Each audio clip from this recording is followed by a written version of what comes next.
and people say she's crazy, and her life's a mystery. Oh, but love grows where my rosemary goes, and nobody knows like me.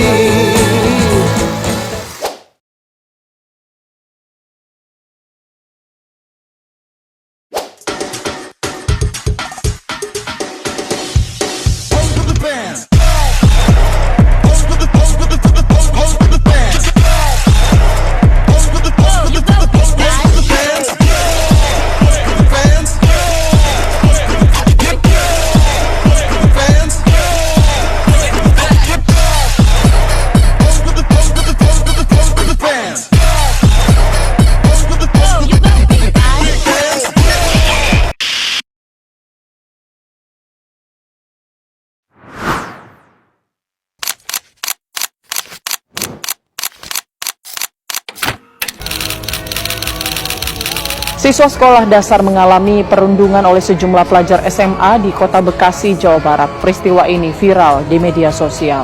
Seorang siswa di Bekasi, Jawa Barat diduga menjadi korban perundungan teman-temannya hingga harus dirawat di rumah sakit. Bahkan kaki korban kini harus diamputasi. Seorang siswa kelas 8 SMP Negeri 4 Banyuwangi, Jawa Timur menderita patah tulang setelah dianiaya oleh kakak kelasnya di sekolah. Setelah menjalani perawatan, korban dugaan perundungan Fatir Arya Adinata, 12 tahun, siswa sekolah dasar negeri 09 Tambun Selatan, Bekasi, meninggal dunia pada Kamis dini hari. Media sosial telah menjadi bagian tak terpisahkan dari kehidupan masyarakat saat ini. Ribuan lowongan kerja online paruh waktu marak bertebaran di media sosial. Banyak akun-akun pribadi yang tidak jelas profilnya lalu lalang di beranda Instagram. Musikus sekaligus politikus Dhani Ahmad Prasetyo alias Ahmad Dhani divonis 1,5 tahun penjara karena dianggap melakukan tindak pidana ujaran kebencian yang diatur dalam Undang-Undang ITE. Rencana gempa yang terjadi di Lebak ternyata dimanfaatkan sebagian orang untuk menyebarkan berita hoax atau terkait dengan informasi COVID-19. Kita akan ke kasus pertama pemirsa. Kominfo jadi mengangkat pemberitaan yang beredar di media sosial itu. Berita hoax tentunya dapat merugikan dan menggemparkan masyarakat. Berita hoax. Seperti televisi dan radio masih menjadi pilihan masyarakat untuk mengonfirmasi berita-berita.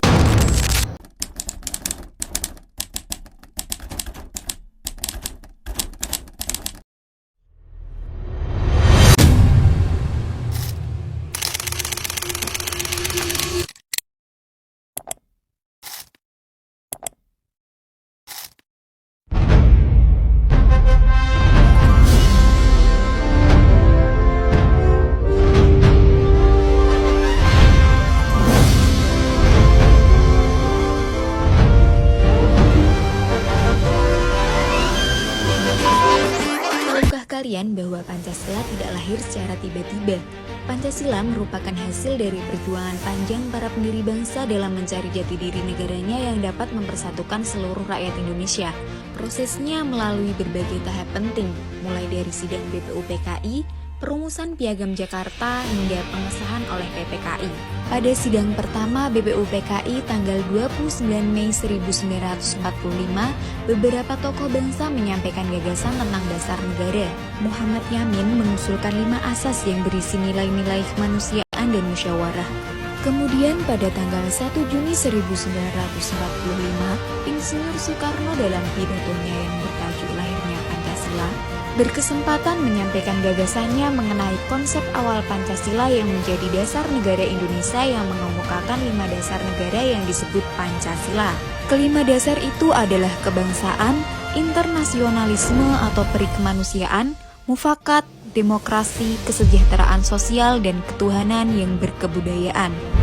Gagasan ini menjadi dasar terbentuknya Piagam Jakarta pada tanggal 22 Juni 1945 dan tinta yang menoreh di atas kertas, lahirlah Piagam Jakarta serta terbentuknya Panitia 9, tokoh-tokoh besar yang merumuskan Piagam Jakarta. Piagam Jakarta dibuat dengan tujuan dijadikan dasar negara Indonesia setelah merdeka. Piagam Jakarta mengakui dan mempromosikan kebebasan beragama dan keyakinan sebagai hak asasi manusia yang fundamental. Namun, demi menjaga persatuan bangsa, pada tanggal 18 Agustus 1945, rumusan sila yang pertama diubah menjadi ketuhanan yang Maha Esa pada saat sidang PPKI.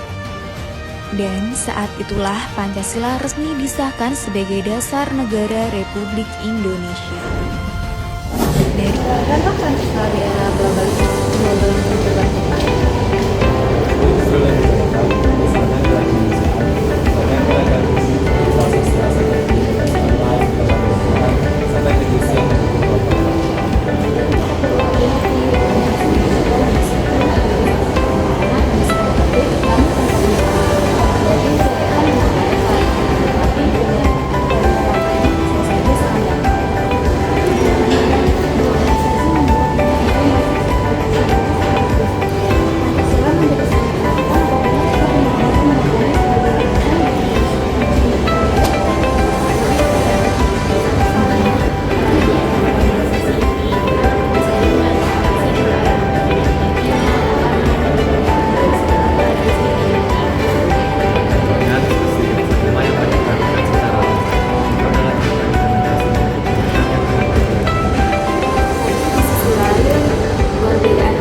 Sebabnya Pancasila harus menjadi cara kita berpikir, bukan hanya segala kalimat di atas.